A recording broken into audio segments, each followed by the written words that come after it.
asalaamaaleykum wa rahmatullah taala wa barakaatu maa ngi nuyu mbokk yi ku ci nekk ci turam ak santam donc bëggoon wax tuuti ci incident yi am ak sëñ Modou Kara xale yi ñu jàpp séquestré leen ci centre yooyu yi nga xam ne ne nañ sëñ Modou Kara moo ko moom waaw ci loolu lañ bëggoon waxtaan tey incha allah leen nuyu waaw grand góor gi nga xam ne sa yaram dafa tàng non en fait le temps mbokk yi dugg si en fait defe naa lii keroog bi may wax ci kii Moustapha Sy bi defe naa waxoon naa leen ko n'est-ce pas je vous l'avais dit yàlla def na pare gu ñu wax sax affaire bi am Cheikh naa jum yu naa la mooy milice yi waxoon naa leen milice yi dañ ci war a jóg déjà mais bon anyway loolu yëpp problème la mais li ma bëggoon daal mooy d'abord ensemble ñu analyser situation xale yi ak situation leader yooyu noonu nga xam ne ay kilifa nee nañu kilifa diine lañu yoo xam ni ay xale la ñuy diilal ay mag yoo xam ne ay jeunes la ñuy diilal waxuma la ay mag yoo xam ne ay paa la ñuy diilal majorité bi ay magi ay mag Ben Abdallah te dëgg-dëgg xam nga waxuñu ay mag de ay adulte yuy diil ak ay adulte quand je dis adulte mooy plus de 40 ans 50 ans par exemple boo demee Tiwaawan di nga fa fekk ay màgget toog ci wetu sëriñ bi boo demee Touba di nga fekk ay mag toog ci wetu sëriñ bi boo demee ci Laayeen yi di nga ko fa fekk boo demee Kaolack di nga ko fa fekk boo demee ci waa Ahlu Sunna di nga ko fa fekk di nga gis ay mag yu taxaw ay kilifa toog mais li ñu gën a gis mooy benn mag la wala ay mag yuy dil ak ay xale donc première chose bi nga xam moo war a attirer suñu attention mooy pourquoi mag ak xale lan mooy particularité xale bi ok nañu dem ci situation xale bi xale yooyu jeunes yooyu noonu dañoo judd souvent pour la plupart ci kër yoo xam ni souvent diine du fa présent trop diine du fa présent trop même bu fekkee diine dafa présent ci seen kër yi day fekk borom kër gi malheureusement dafay daw dépense lu mu dundalee xale yi mooy nekk souci wam ba à un moment dafay fàtte ay doom yi fréquenter la rue parce que leen di yóbbu ci ñoom sëñ Modou Kara mais ci mbedd bi lañ koy copter ci mbedd bi la bon bien sûr am na ñoo xam ni bëgg dañ naan bi ñuy jàpp booy yi gis nga fekk nañ fa ay yamba pour la plupart booy yi ma xam yu bëri dañu tox yamba loolu moom nañu wax dëgg booy yi nañu assumer gis ngeen ba sëñ Modou Kara taxawee benn journée ku fi tox yamba sëñ booy na ak man gis ngeen affaire boobu you know so ay ree la ma defoon quoi donc ñu bëri dañu tox yamba ok donc dañu drogué wu loolu la tudd right bon gis naa booy yi naan ñun sëñ bi moo ñu defar ñun dañ naan agressé di 15 boo ñu daan agressé di 15 da ngeen a yabaate dong la woon mooy yéen ay lâche ngeen woon parce que ngeen daan agressé ay jigéen ngeen daan agressé ak ay néew di doole ngeen daan agressé parce que pour la plupart ci yéen booy ci quartier populaire ci pauvreté bi ngeen jóge ñaata ci yéen ñoo dëkk Almadies ñaata ci yéen ñoo dëkk Point E ñaata ci yéen ñoo dëkk Amitié non ay caaro yi ngeen dëkk ay yëmbal ay kii défavorisé pour la plupart fa ngeen daan agressé it donc ay lâche affaire lâche ngeen nekkoon kenn jëlee leen foofu mais nit mën na la jëlee ci benn galère benn affaire bu bon mu yóbbu la feneen mais mën na nekk lu bon c'est que yow conception bi nga am ci lu bon définition bi nga am ci lu bon yow da nga amoon benn définition ne agression mooy lu bon xam nga li nga daan def avant loolu mooy li yees ok mais mën naa la yóbbu gëla ci loolu mais yóbbu la ci leneen loo xam ni sa digganteeg yàlla mais lu bon lay nekkaat parce que yaa ngi contribuer ci li semer le désordre sur terre. Pourquoi je dis li semer le désordre sur terre dafa am solo yàlla bi muy njëkk a ñëw muy wax malaaka yi damay créer doomu aadama bu nekk xalif lan la malaaka yi njëkk a wax Allah da nga nar a créer kuy semer le désordre sur terre loolu mooy premier problème parce que loolu problème la loolu dafa rëy ñiy semer le désordre sur terre ok donc mën nga nekk agressé ngay semer le désordre mais est-ce que demoo ci beneen désordre parce que pourquoi ngay semer le désordre parce que dëkk bi dafa bu amul ordre dañoo am police am gendarmerie am des gouvernants corrompus donc bu fekkee ni yow mais ki lay jiite moom il se plie pas aux lois mais il sème le désordre parce que dañuy wax ordre ngi man non seen faaluma seen ordre man beneen ordre laa indi désordre laa indi ñu dem ba mu commencé sax nekk dafa am ay prison ne dafay jubanti xale yi mais kan la ñuy njëkk a blâmer mooy parents yi la ñuy njëkk a waxal mais parent bi bu nekkee jàng nga as tuut ci alxuraan yow sa doom fi muy dem war nga xool mais est-ce que sa doom bi kooku mës ta toog moom ne ko bii as mii a laa hi est-ce que mës na ko ni siira rasulullah sallallahu alayhi wasallam lii ak lii ak lee est-ce que mës na ko wax loolu est-ce que mës na ko nekk tojal ko nga dégg ko benn jour rek mu toog mu ne ok tey dañuy def tafsirul Qur'an dañuy jógee Baxara ñu dem ba Naas est-ce que mës nga dégg mu def ko mësu ko def lan la xam ci yonent bi major li mais xamul dara ci yonent bi ci maamam la xam ay affaire parce que maamam boobu mooy tax moom mu am xaalis du maamam sax direct parce qu'il n'est pas parce que Sëñ Touba la ñuy ñëw def ko fonds de commerce alors que li ñuy def mais c'est en contradiction avec li Sëñ Touba indi quand même ça n'a rien à voir ça n'a rien à voir mais problème bi mooy sa doom de 0 à 7 ans foofu ngay dugalee ci boppam parce que cerveau xale bi dafa nekk ay pax yoo xam yàlla daf ko préparer indi ko pax yooyu information moo ci war a dugg mais information loolu beeg nuyu naa la yu am njëriñ yoo xam ni da koy préparer pour duniyaawam maintenant information yi de 0 à 7 ans ci environnement xale bi la programme yooyu di duggee misaal nga ko fi wax benn jour mooy de 0 à 7 ans conscient amul conscient bi du fonctionner subconscient mooy fonctionner te waxoon naa ne le subconscient bi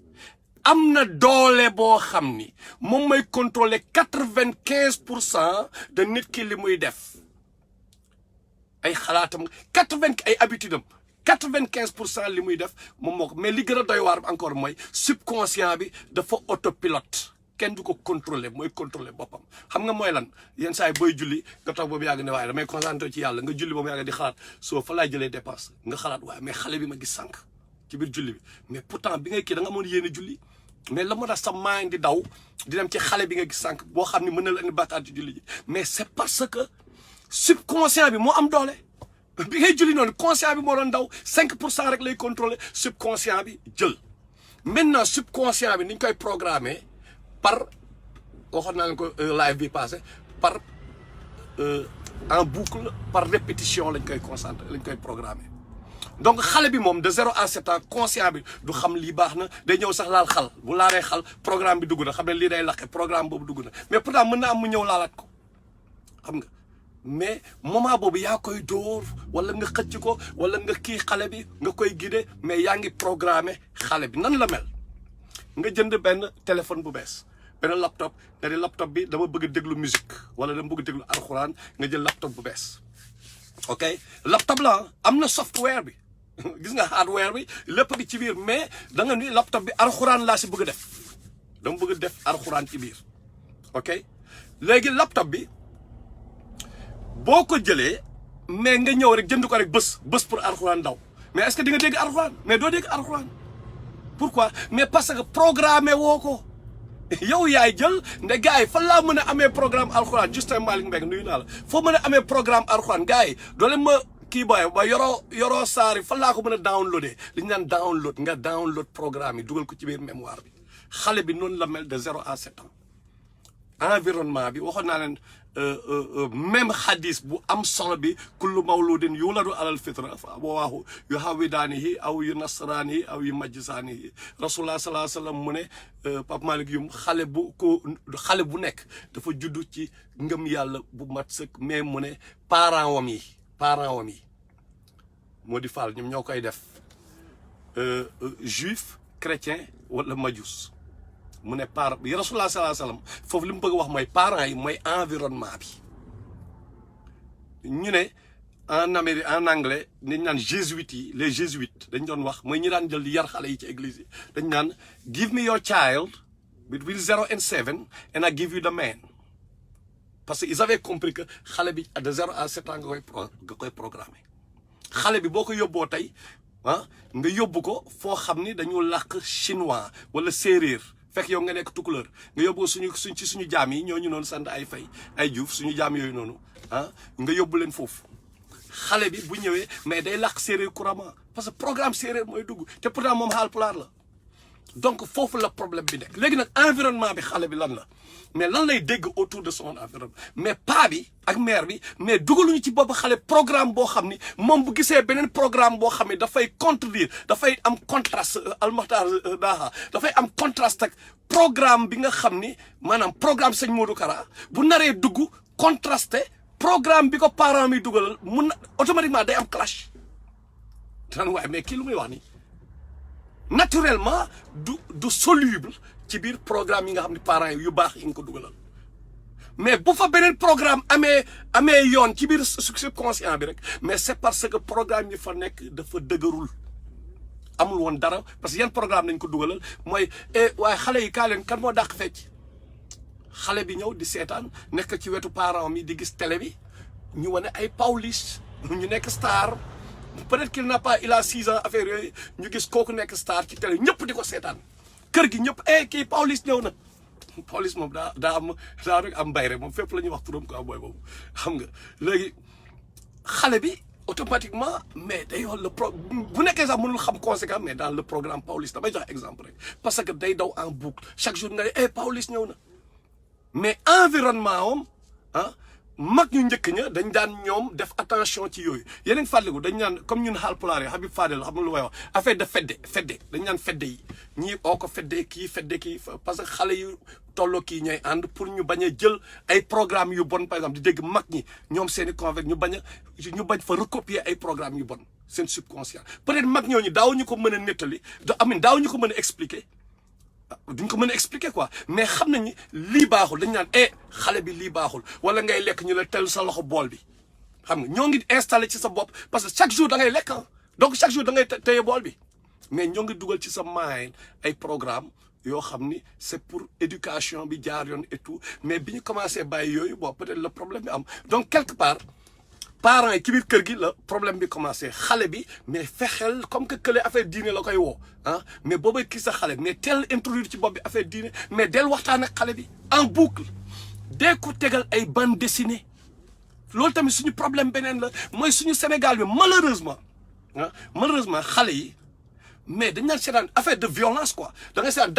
D'Artagnan commencé na épée booy koñ bi ñëpp dem uti ay yat épée violence après benn grangal day romb nga jàpp grangal bi takk ko benn buum torturé ko toute la journée benn sindax romb mais gooy sindax bi dañ ko war a rey quoi direct comprendre nga mais nga jëw après benn muus romb non muus booy kaba yi dóor muus bu mu am problème mais tey ji doomu tubaab yi xool ñoom seen bande dessinée yi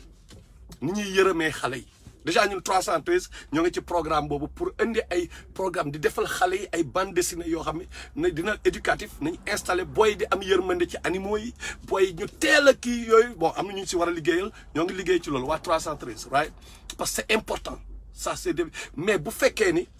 à bas âge mais ay programme yu violent la ay programme yu doy waar la mais xale bi dafay màgg ak affaire yu doy waar surtout programme concours bi chaque fois dañ naan sa nawle yi xanaa gisoo sa nawle yi ni ñu def doomu kii bi mooy société bi comme ku nekk day xool keneen chaque fois da ngay naan waa mais ñun ne njëkkee wuñ ko fi mujjee wuñ ko fi programme njëkkee wuñ ko fi mujjee wuñ ko fi xam nga tous ces petits programmes là ñuy installe subconscient en boucle ñu koy gis ba mu indi ñàkk jom alors du man maa njëkk a nekk taalibe kala ñun groupe lañu donc c'est normal ñun groupe lañu dañu toxandoo bon c'est normal ñun groupe lañu dañu defandoo lu bon donc c'est pas grave donc loolu mooy premier problème am na yu bëri dama téye quelque rek mais yi problème xam naa yéen seen bopp xam ngeen ni am na yoo leen xam yoo xam peut-être cité wu ma ñun xamuñu ko bon mais booy réfléchir di ngeen ko gis deuxième programme bi mooy lan mooy le gouvernement nan la ñuy amee xale benn xale mu judd si benn koñ mais xale bi amul sax aire de jeu quoi fu mu war a football fu mu war a foowee amul ci koñ bi quoi gars yi jël dëkk bi yëpp jaay ko ay littoral amin ay kii nu mu sa encore kii nu ma seen problème foncier yi de am ni dëkk bi yëpp ñëpp mag ñi xaalis rek la ñuy gis waa mbedd bi ak waa gouvernement bi kenn xale bi amul fu mu épanouir amul dara ok xale bi mais benn instant sax benn vélo teggi lay mujjee même bu amee benn vélo teggi ñoom kol bi ko daw cinéma luwekaay fële wetu Alak Bar la wetu cinéma Liberté wala ñu dem stade Amadou Barry mais dañu topp ci benn vélo teggi comprendre parce que amuñu moyens yi mais vélo boobu par exemple mais boy bi il faut mu dem ba stade quoi il faut mu daw ay kilomètres tànku neen wala da pour mën a dawal vélo ok nga ñëw yow jullit nga right je n'ai rien contre chrétien ya loolu nag la leer mais damay wax rek un exemple yow nga nekk jullit right mais léegi chrétiens yi am seen fête damay jox exemple chrétien ya c'est je n'ai rien contre ku nekk lakum diinukum waliya diin mais exemple laay joxe ku nekk tamit nga gérer sa bopp ok xam nañu Noël du suñu fête ñun Noël du suñu fête right maa ngi revenir ci gouvernement bi bii c'est juste une parenthèse Noël du suñu fête ñu ñëw jour Noël xale bi nga xam ne dafa daan daw ba stade pour mën a dawal vélo mais moom Noël moom lay gis benn cadeau quoi benn cadeau mu am chance am benn vélo mais après moom yow musulman bi mais après moom Noël moo koy parce que xale la Noël bi parce que fête boobu mooy intérêt quoi Noël bi boo ko gënal c'est juste un exemple ok waxuma nag dama am problème ak ay Noël ku nekk ak li nga gëm waxuma la pour muy leer aussi parce que yenn saa il faut ñuy leeral balaa gars yi di indiwaat yeneen affaire ok donc da ngay ñëw dugal ci bopp xale bi ne way moom léegi il va avoir du plaisir parce que Noël lay amee benn affaire bu ko neex mais ñun tabaski bu jotee tabaski mais booy ndeweneel booy juróomi dërëm yaa ngi dugal benn programme boo xam ni mais nga jël ko benn genre yëre Lagos après nga bàyyi booy muy plané quoi ci town bi ok yow parent bi ok ba dellu sa parents yi lire bit quoi parce que point boobu dafa important ok léegi moom léegi ci ñeneen ñi lay gisee moom lii tax moom mu am plaisir donc installer programme bu bon ci subconscient ñu dem nag ba mujjee normal mu mujjee gars yi dem ba li wax li ñuy wax xam nga bëgguma dugg si yeneen détail ok lakum diinukum waliya diin c'était juste li si des yéen a koy eggali seen maay mais gouvernement bi mais ñu ñëw par exemple programme scolaire bi gouvernement bi xam ni mais xale bii liñ koy jàngal ci école bi mais moom ban connexion moo war a am entre xale bi liñ koy jàngal ci école bi wala programme boo xam ni dina mën a ko connecté ak li am kër ga ak li xam ci mbedd bi nga xam moom dafay retrouver wu ci programme bi pour mën na am sax li mu jàng ci école mu mën ko appliquer ci mbedd bi ba pare mu amal ko njëriñ ok six dinaa la ok gouvernement bi di seetaan benn programme boo xam ne dañ ko tegoon colonisation moo ñu ko indil benn programme boo xam ni ñun nu ñu gën a mënee nekk ay aliénés nu ñu gënee mën a complexé devant le blanc par exemple dama lay jox benn exemple sama génération xam ngeen dañ daan toog ñu ne ñun ñëpp daan lire Zambala Akin yéen a ngi fàttaliku ñoom Zambala ñoom Akin mais dañ doon bàyyi jamono ñoom Senghor ñëwaat dañ doon bàyyi yooyu di dugg ci biir Sénégal mais amul benn mag buy taxaw benn gouvernement ministère de l'éducation nationale buy taxaw tere affaire boobu mais xam nga la mooy problème bi Zambala mooy le seigneur de la jungle mais ban jungle la ñuy wax mais la jungle africaine seigneur de la jungle et de la savane Zambala benn tubaab quoi mu am ñoom yéyee nekk benn kii ñu xaw ko dessiné dessin bu nekk genre kaañ tu vois ñu xaw a saale tudd indi benn Rasmus whatever xam nga yooyu nekk ay programme yoo xam ne dañ ko teg pour aliéner ñu pour aliéner xale bi pour xale bi complexé parce que day bëgg mel ni Zambala parce que Zambala héros la léegi nag xale bi programme boobu tamit nekk programme boo xam da koy affecté bu ñëwee gis tubaab ñu dëkk ay caaro yooyu gis ngeen bu tubaab fële ah bu benn tubaab la leen doon you know say donc loolu mais gouvernement bi moo ko waroon gérer moo war a contrôler lan mooy dugg ci biir Sénégal la xale yi di lire ban télé la xale yi di seetaan comme tey WhatsApp beeg yooyu parce que benn instant bu ñuy ànd yow mën nañ dem nekk taalibe ay nit ok parce que s'ennuie all right léegi beneen point bi important par rapport ak gouvernement bi mooy ñoom comment se fait-il que ñemewuñu laal le programme scolaire quoi xam nañ ni programme bii baaxul mais pourquoi ñemewuñ ko laal pourquoi seen yoon nekku ci quoi seen yoon nekku ci programme bi boobu ba léegi ay Molière le misanthrope ban njëriñ la ñu amal noonu nañu wax dëgg te temps yi ñun dañu daan concours ci xam nga ñu màgg ci système boo xam ni mais boo làqee olof nga damm yax garaawul mais boo làqee français nga damm yax booy ñëpp di la ree mais est-ce qu'ils ont réfléchi xam ne lii c'est un mal ñoom ñu réfléchir ci ñuy changer loolu pour indi lu baax pour xale bi mën a xam nga en tant que jeune mën a xalaatee neneen mën a fier ci boppam moom en tant que noir non jamais ils vont pas travailler sur ces programmes là beneen bi encore mooy bi gën a am solo surtout mooy programme mbedd bi comme ni ma ko waxee sànq mooy influence comme ni ma ko waxee sànq booy yu bëri yu nekk topp ay sëñ Modou Kara ci milieu défavorisé yi lañ jógee ci milieu défavorisé donc c'est la faute aux parents d'abord l'école le gouvernement ensuite la rue ñan la booy bi di fréquenter souvent ñun xam nañ jaar nañ ci mbedd bi du ñu am benn mag bu ñu guider quoi à un moment mais ñaata grand ñooy toog ci koñ bi ne boy kaay leen nga ñëw booy li ngeen def baaxul ok léegi ñëw leen booy may naa leen 1000 francs yi booy dem leen waaye kaay ñu ni blanche booy kaay ñu teg ataaya bu ñu tegee ataaya ngay dugal si ñoom si seen bopp yi ay programme yu baax ñun Rapadio par exemple ay BMJ Rapadio loolu la ñu réussiroon ci rab bi mooy bi ñuy rab au moins nous avions réussi indi parce que gars yi dañu déglu son yi en boucle mais ndekete ñun ñoo ngi doon installé ay programme ci subconscient gars yi fi ñu koy yaakaaroon sa affaire bi dafa dépassé foofu pourquoi parce que y a des professeurs ay professeurs université wallahi ay professeurs université xam nga li ma wax yuy ñëw nañu mais am nga loo leen def ci ñun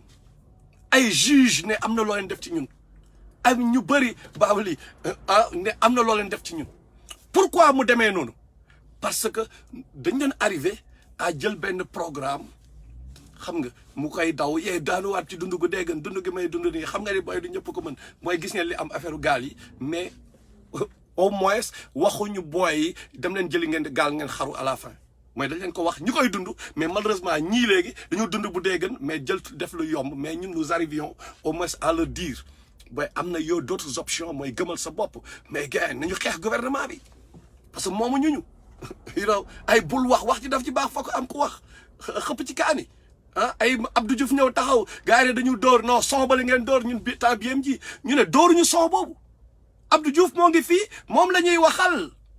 parce que dafa nekk di jaar suñu kaw si kaw peuple bi boo leen bëggul ñu bàyyi grand yi naan ñu way boy opportunité bii moom boo leen ko raté di ngeen am problème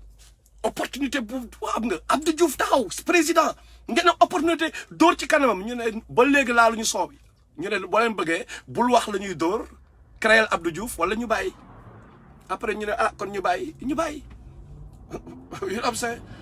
peut-être nag bon bu ñu xoolee côté business ça pouvait être un bon business mais beneen côté par rapport li ñuy wax bon on a nous en sommes fiers aussi quelque part xam nga mais moo biñ suñu booy yi ñu doon nekkal raq yi au moins ils avaient copté sa booy yëpp ay gëree lañu ay booy yu dëkk caaro yi après dañu dem ay métro bañ a complexé ci li ñu dëkk caaro yi ñëw gën fa nice la leer yow teewal Timberland yi teewal affaire yi ils sont plus complexés c'est loolu la ñu réussiroon pourquoi parce que dañu daan nekk ak xale yi ñi daan nekkal ñëpp ñun ñoo leen mag parce que suñu morom yi commencé nañu rap suñu morom yi rejeté ñu quelque part bi ñu demee ba siiw peut-être lañu ñëwaat mais ñoom ñu si bëri ñi ñu xam ñoo tolloon dañu wax booy gars yi ba dañu plané ambitieux wuñu bon à part suñu morom yenn morom yi bien sûr am na ay exception ñoom lap njool you know what I'm saying mais ñu bëri surtout côté town dañ lay rejeté par Dave nuyu naa la n'est-ce pas mais bu demee ba siiw la gars yi soog a ñëwaat mais moo taxoon suñuy raq ñoo ñu daan fréquenté bu ñu daan fréquenté man par exemple particulièrement j'avais eu la chance am benn papa boo xam ni bon alxuraan lañ ko xamee dañoo judd gis ko muy jàng alxuraan gis ko muy kii bon son pèlerinage à la Mecque il l'a fait à pied dox Fuuta ba Makka pour aji Makka bon loolu nekk benn succès ci ñun quelque part ñun ñu nekk ay doomam parce que dañuy ñëw yenn saay damay romb man ak sama gars yi ñu romb ay pas bi leen rombee mais duñu nuyu sama mais man dañ may nuyu mais mënu ma woon comprendre ba màggee laa gi ndekete sam papa moo ko liggéey donc sam papa teg na fa benn programme boo xam ne man amal na tax parce que tax nañu respecté ma ok donc pour revenir ci point bi ma njëkk kii paa bi lu mu mën a liggéeyal ay doomam comme héritage lu mu tegal donc j'ai eu la chance nekk famille boo xam ni bon samay maam sama rakk papa yi ñoom ba Fadel ñoom ñëpp alxuraan kese quoi ok donc loolu waaw baaba li il en était témoin ok nuyu naal baaba ok donc loolu ñun daf ñu dimbali man léegi bu ma toogee ak boy yi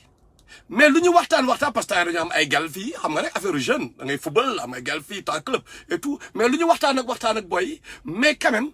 chaque fois dinañu indiwaat affaire bi ci diine xam nga am na benn waaye Mohamed Soumaré bu nekk Maroc Mohamed Soumaré war ngeen ko xamaa day dimbali kii ok mu ngi Maroc mais Mohamed dafa ñëw ne ma mais benn jour dama ñëw man ak sama jabar guddi ñu ànd boo xaale ma xool chargeur xam nga mu ne ñu ñëw maa ngi jégalu il faut ma teg chargeur bi xam nga mu ne ñu ñëw mu ne dafa ñëw guddi gi xaw ma je sais plus donc mu fekk ñuy jàng alxuraan xam nga donc ñoom Omar Ben Khattab bu BMG Omar Ben Khattab moom tamit ci système boobu la nekkoon mooy dañ daan jéem a wàcce alxuraan ñoom secteur benn pour ñu xam secteur daan di wàcce alxuraan loolu la daan kii da nga ñëw fekk boy di jàng xam nga paa bi moom moo koy dugal mais après ñun ñu dugal ko boy yi mais boy yooyu noonu mais bu leen benn sëñ Modou Kara woowee mais duñ ko wuyu xam nga yéen say duñ ko wuyu léegi li may wax ni yëpp c'est juste pour que ñun ñu xam ne ñun ñoo war a kii xale yi quoi ñoo war a gérer xale yi ba kenn du leen këf parce que boo dugalal seen subconscient programme yu baax mbedd bi dugal ci ñoom parce que waxoon naa sànq cerveau bi ay cases yu vide la yoo xam ne dañ leen defar pour mu stocker information maintenant boo fa deful information bi nga xam moo fa war a nekk information bu tudd ABC nga xam moom la yàlla ne moo fa war a nekk boo ko fa dugalul mais mbedd bi daf fay dugal X Y Z parce que anyway cases yooyu mais c'est fait pour stocker information boo ko deful rek keneen dugal information bi ok donc loolu moo tax mu am solo pour bu ñu bëggee xeex affaire yi ñoom sëñ Modou Kara di def ak ñeneen ñi li ñuy def mais ñu fexe ci kër yi mais ñu wax kan mooy yàlla ak yonent bi mais you know say wax leen gars yi kan mooy yàlla ça commence par kan mooy rasulillah sallallahu alayhi wasallam damay gis nit ñi bëgg Serigne Touba bëgg El Hadj Malick mu jaral leen dee bu ñu kii yonent bi gars yi seen yoon nekk ci parce que xamuñu yonent bi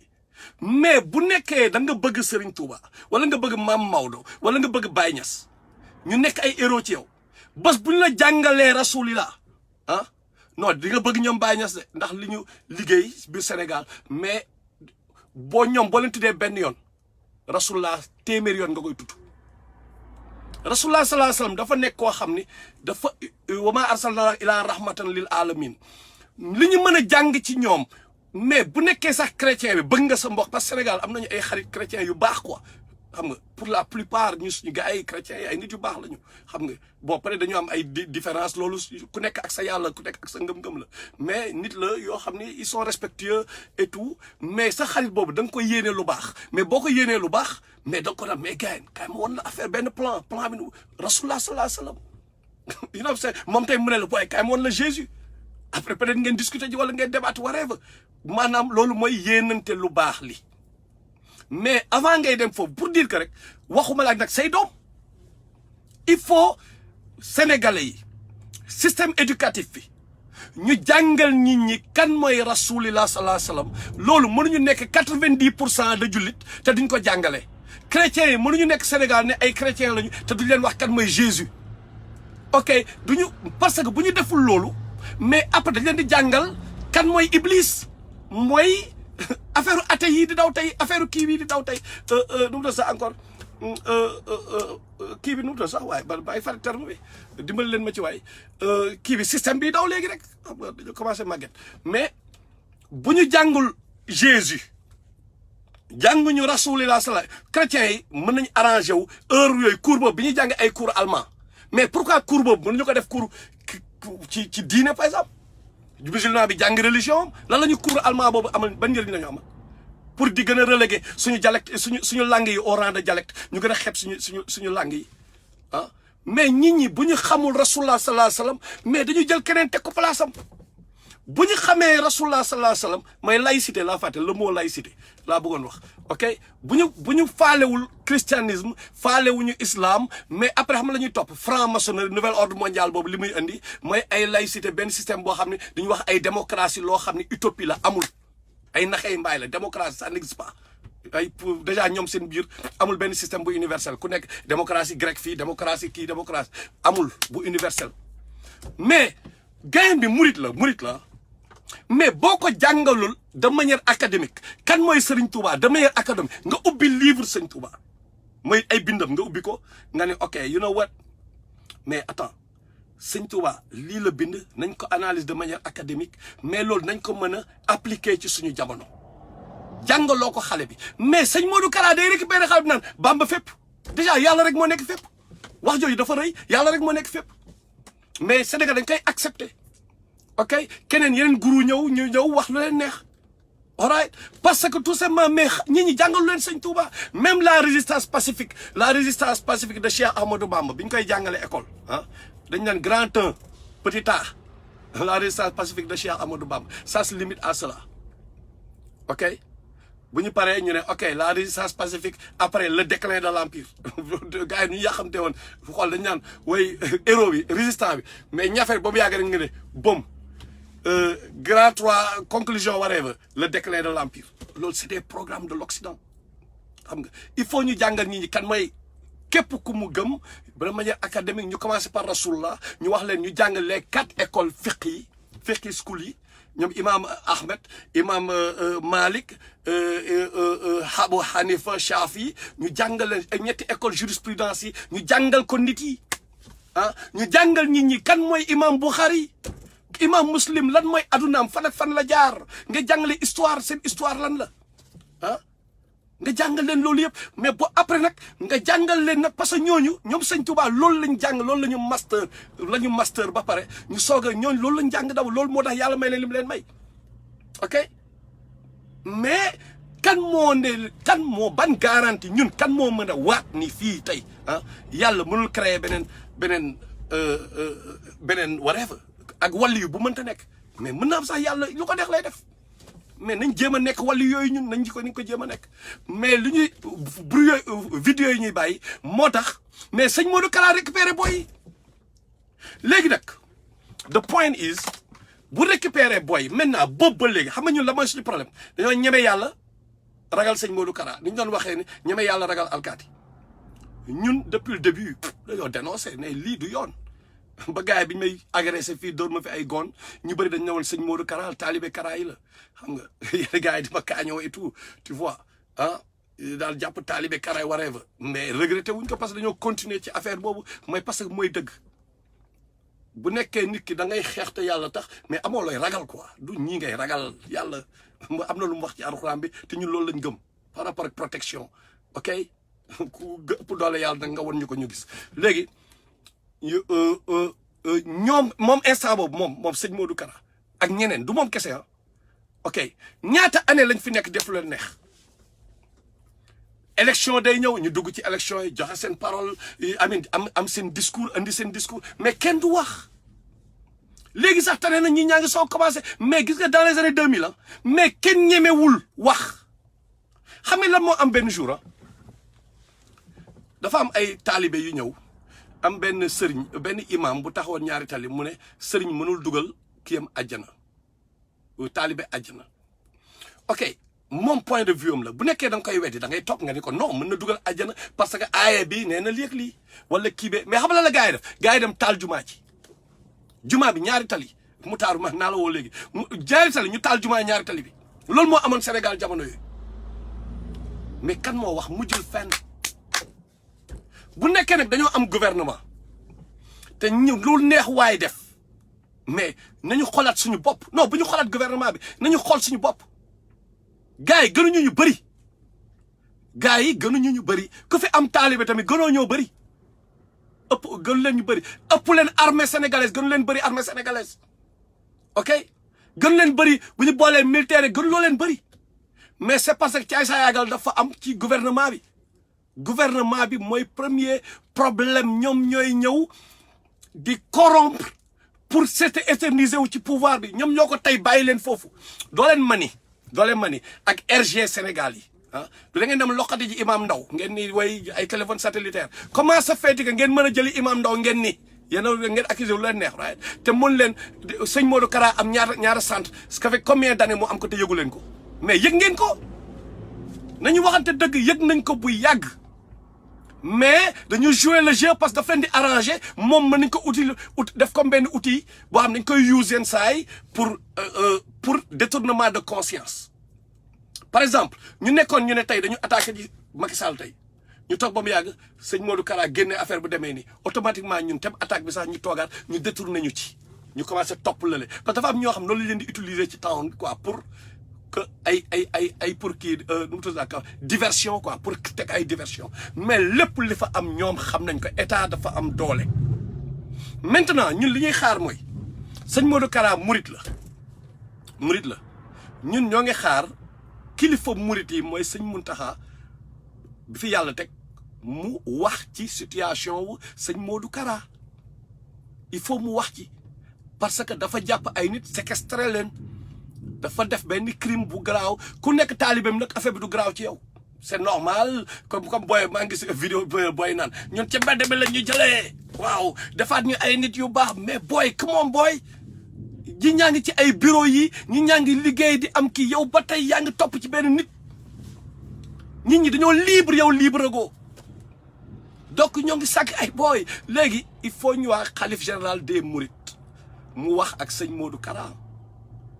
gouvernement bi moom par la force lañ ko war a def parce que tey booy bi fi sàcc ginaar dañ lay jàpp tëj la ku fi sàcc nen xooleen ñi nekk 100 mètres ah n'est-ce pas ku fi booy nekk 100 mètres li ñu def ba ñu yóbbu leen 100 mètres tëj leen fa toutes ces années là ak sëñ Modou Kara li mu def ban moo gën a garaaw nañ ko teg ci balance ñaari ban moo gën a garaaw d'un point de vue de la justice ban moo gën a garaaw mais comme li kii wax rek Macky ci 3e mandat am la nekk bon Amine instant bi peut-être entre ñoom y a des jeux yu am parce que moom défier woon na ñoom Macky Sall nga ne way dañ ko war a jox 7 milliards xaw ma bu ñu ko joxul xaw ma lan nangam te Idrissa Seck moom bandi la xam nga day affaire kaboy indo la gëm day jéem a venger wu day jéem a wan oh gars yi dañ koy créer xam nga li wala ñëw mais yëgoon nañu affaire bi yëgoon nañ ko ñoom ñoo xaar ba moment bi pour dem mais dénicher gars ñi fa nekk génne leen mais yàgg nañ ko xam renseignement RG sénégalais yi dañoo xarañ loolu moom ñëpp a ko xam donc ils vont pas me dire que xamuñu ne depuis xaw ma combien d'années sëñ Modou Kara li muy def mais xam la mooy problème faale wuñu seen peuple parce que tey jii li gën a garaaw biir 100 mètres am na si bon y a des boys yoo xam ni il mérite d'être puni parce que c'est des lâches quoi mooy boy di agresser pauvres yi di agresser ay jigéen boy il mérite de moisir 100 mètres il le mérite parce que boy ay bandi ngeen ay lâche ngeen boy di agresser ngeen dem agresser ñoom Amadou Sall doomu Macky Sall parce que papa moo sàcc suñu xaalis wala boo leen ko jotul ngeen agresser ñii di maire yooyu di sàcc seen xaalis ngeen def ngeen sàcc ñooñu whatever ngeen jouer Romain des Bois wala whatever right mais yéen pauvres yi rek ngeen di agresser ñu mel ni yéen rek ngeen di agressé donc vous méritez de moisir en prison benn instant mais ci biir loolu aussi dafa am ñoo xam ni wax dëgg yàlla ay innocent lañu mooy pourquoi ñu nekk innocent mooy seen peine dafay war a nekk 2 mois ñu yóbbu leen correctionnel whatever xam nga 2 mois gars yi fàtte leen si jeel bi quoi parce que amuñu bras long parce que duñu doomu kenn parce que duñu you know what I'm saying donc li sëñ Modou Kara def mais ñee ñoo ngi koy def ci 100 mètres ci prison sénégalaise yi donc le problème reste entier li sëñ Modou Kara def pire que ça moo ngi daw 100 mètres donc kan mooy premier responsable c'est le gouvernement moo waroon yemale sëñ Modou Kara yemalewu ko ok moo waroon def joobam deful joobam donc moom bu kee li yëpp li am yëpp conséquence la waxoon naa leen ko fi ba may ñëw affaire dama leen koy rappeler keroog maa leen koy wax Cheikh Béthio yàlla na ko yàlla yërëm bi mu ñëwee fii di wax lu ko neex ci yàlla ak yonentam bi ñëw jël li sëñ Touba wax moom mu indi contraire moom moo def lu ko neex bon yàlla na ko yàlla yërëm yàlla na ko yàlla baal dañ koy ñaanal ok mais gis nga bi mu génnee àdduna moment boobu bu nit ñi waxee même suñu yenn mbokk murid yi da ngay wax sëñ Modou Kara ñu ne non sëñ Saliou moo ko seexal ñoom tamit ñuy utiliser sëñ Saliou koo xam moom dafa effacé woon mën na am sax xamul sax li gars yi seen activités yi lan la mais dañ koy utiliser right nit ñi di bàyyi Cheikh Béthio à cause de sëñ Saliou moom tamit muy wéeru ci sëñ Saliou def ko arme bouclier wam right mais bi mu génnee àdduna mais mu indi leen problème bu rëy bu tudd Aïda Diallo kan moo mujjee am problème mais communauté mouride bi moo mujjee am problème dañoo obligé di perdre du temps à parler d'Aïda Diallo benn jigéen ne dama parfois damay nekk xalif bi joxe mais benn instant dafay ñàkkal fayda dafa ndaw soosu dafay sax jéem a ñàkkal fayda nit yi quoi day mel ni sax kàddu nit yi parce que nit ñi dañuy wax mu def le contraire day yablu nit yi quoi laa bëgg daf leen di yablu ok mais kan moo créé loolu mooy depuis démb la ñu waroon arrêté Béthio depuis commencement lañ ko waroon arrêté kan moo ko war a njëkk a arrêté le khalife général des mourides ok te loolu du ci murid yi kese a tijaan yi seen keroog Moustapha Sy même chose dafa am yoo xam dañuy wax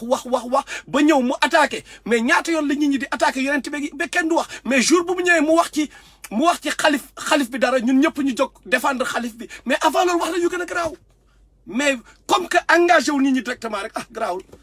ndekete ay bombe à retardement la ñu nekk di préparer mais bombe yi nag yàlla dafa ne yàlla di ko waxee ci Alxuraan li ngeen préparer ak seeni loxo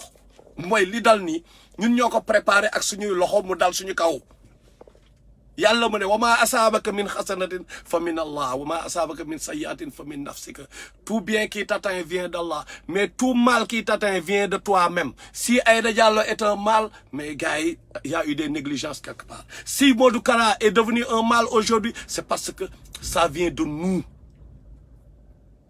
naqarlu boobu ñuy wax kenn du naqarlu dara kenn du wax les gens ba Sénégal réewu jàmm la nañu moytu fitna xam nga la mooy fitna mooy nga jur sa doom mooy li ñu dal léegi muy jàngi école xamoo ka lay fréquenter parce que il faut nga uti dépense mën na am sa doom sax pire encore ñu def ko góor jigéen ci mbedd bi parce que loolu moo am léegi boy yu bëri ay góor jigéen lañu léegi boy yu bees yi ñu bëri ay góor jigéen lañu ak lesbienne loolu mooy fitna Sénégal réewu jàmm la xam nga la mooy jàmm yow booy lekk ba suur yow yaa ngi si jàmm yow yëgoo fitna mais ñi nga xam ne lekkuñu amuñu lu ñu lekk amuñu naan mais ñooñu ci fitna lañ dëkk quotidiennement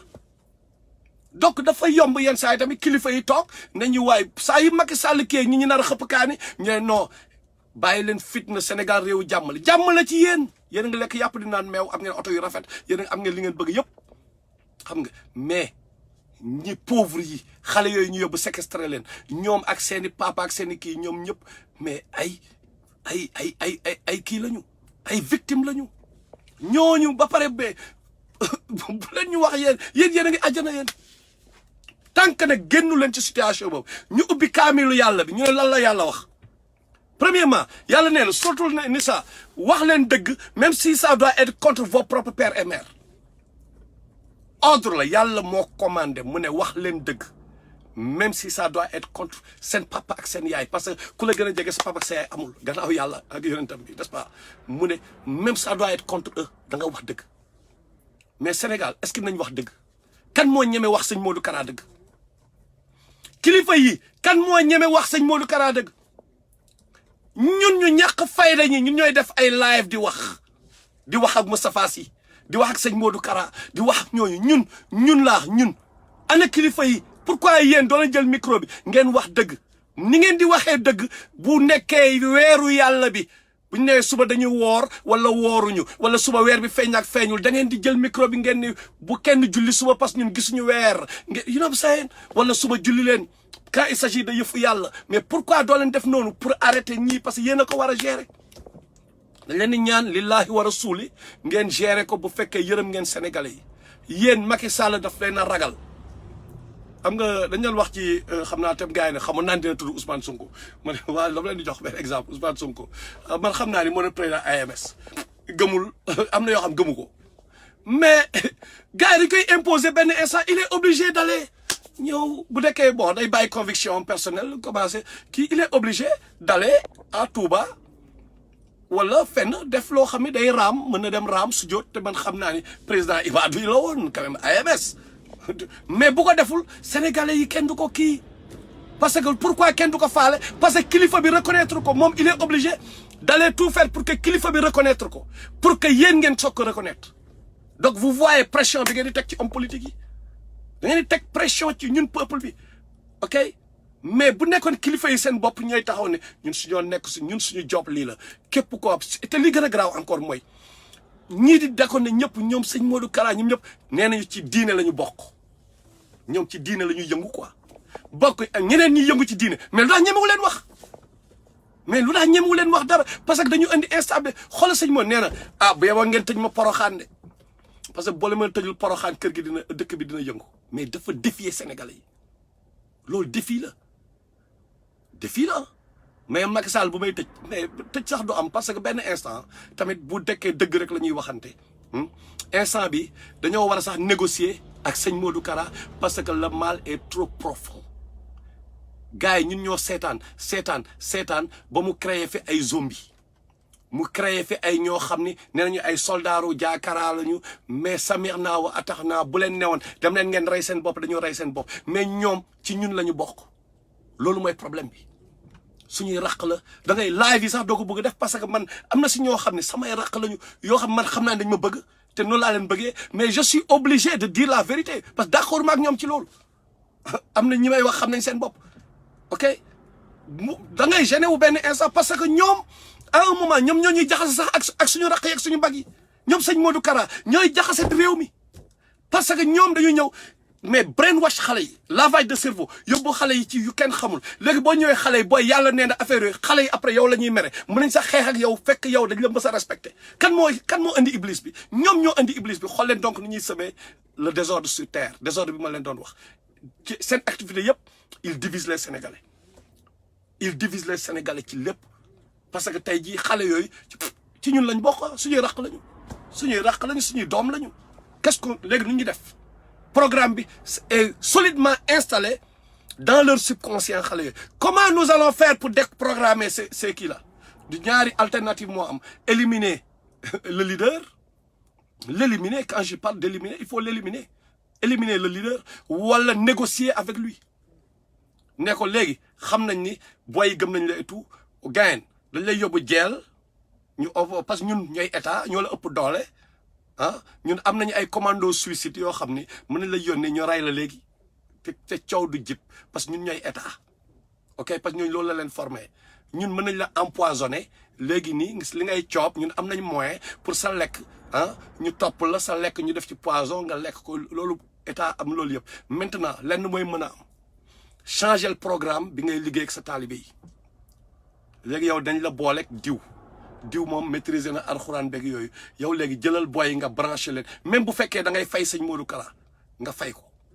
mais solution bi mooy nga boole ko kenn ko moom mu dugal ay programme yu baax amin ay nit yu baax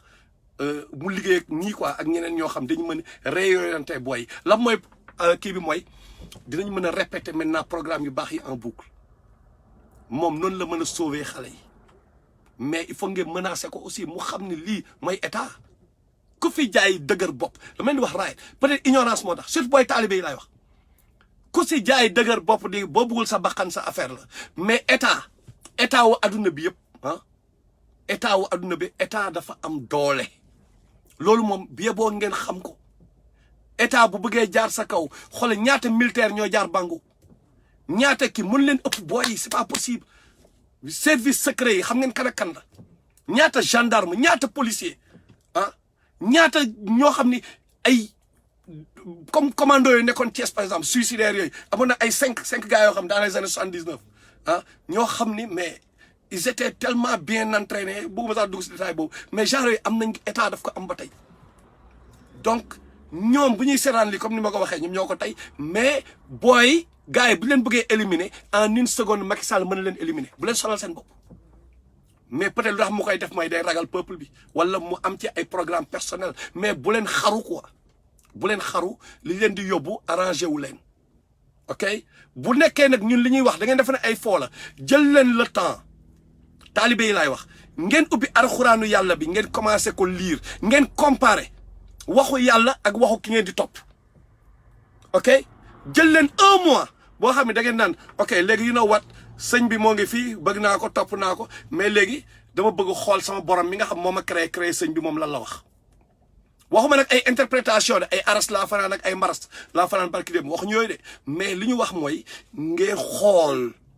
lay amatul ngeen ni kii li mbay wax ak li yàlla ak yonentam bi wax est-ce que am na différence ou non ngeen sauver seen bopp safara mooy musiba bi gën a bon sëñ Modou Kara mënu leen sauver parce que bu leen sauver mooy yàlla dafa wax lu amul te loolu mënul nekk kon alxuraan dafa am contradiction fa iza jaati saaxati yawma yafirul mar'u min axihi wa ummihi wa abihi wa saaxibati bu lan li kulli imri'in minhum yawma izin sha'nun yughni ñi gën a bokk deret di dawante ay papa ak doom ak ay frère ak kiyam waxuma laa ay sëriñ nañu waxante dëgg ku leen wax loolu daf leen di nax wallahi daf leen di nax bopp sa bopp la te dee bi dafa gaaw ñi ñaa ngi feebar coronavirus baa ngi fi lépp a ngi fi dee bi dafa gaaw bopp sa bopp moo fi am dem leen ngay am fulla ak fayda ngeen xool lan la seen borom wax bu leen xool lan la mbindeef wax bu leen xool lan la créature wax xool leen li créateur wax te lay tey jii moo ngi en français moo ngi en wolof foo taxaw tey am na ku jàng alxuraan koñ boo taxaw am na ku jàng alxuraan xam ji yonent bi xam ñëpp moo ngi ci bopp koñ boo fa taxaw tey dañ la nga toog au moins 1 mois ngeen jël ko 1 mois kes ci seen adduna ngeen jël ko ngeen wax ak ñooñu ngeen taf sëriñ bi 1 mois rek après ngeen xool ñu loolu lañ leen mën a conseiller parce que ay victimes ngeen vous êtes des victimes te lavage de cerveau dafa am doole moo war démontrer la mooy lavage lu tax lavage de cerveau am nan la nit mën a ñëwee ne nit jëlal bombe yi nga tax ko sa kii nga explosé fële nga rey tubaab yële après àjjana nga jëm mais terroristes yi mais loolu moo am mais comment cela est-il possible quoi loolu la moo koy mais parce que doole lavage de cerveau la booy yi loolu mooy seen problème dañ leen laver seen cerveau yi donc ce qui doit y avoir mooy un programme déprogrammation ak reprogrammation qui peut se faire que par benn moyen mooy répétition génn leen environnement boobu ngeen dem lii laay terminer pour ngeen comprendre li ma leen di wax par rapport importance su environnement mooy waajooju rayoon 99 personnes yi mu bëgg tuub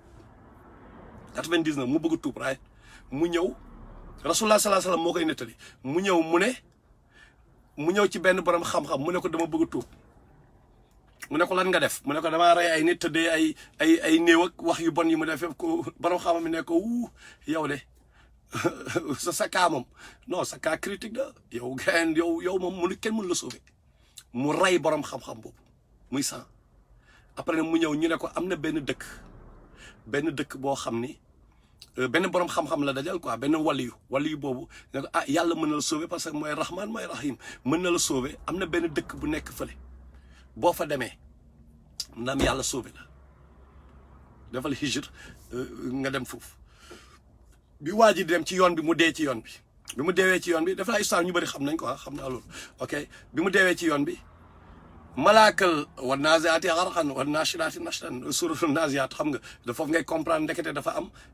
malaakal mawti ñaari groupe la am ñaari armée moom mooy chef comme Jibril rek bu daan indi wax yi Jibril du moom rek moo daan ñëw de mais armée lay àndal pour indi wax yi ci yonent bi dañoo garder wax yi bi donc ku ci nekk da nga am armée donc malaakal mawti ñëw ak armée wam yi mais dafa am ñuy jël si ruu yu bon yi dajek ñuy jël si ruu yu baax yi mais ñoom ñaar clash am entre ñaari groupe yi benn groupe bi ne non kii ku bon la li mu def ak léeg-léeg lii mais safara la jëm ñun ñoo war a yóbbu ruu bi malaaka yi ñe leen ñekko non ku baax la parce que moom au moins ci yoonu tuub la nekkoon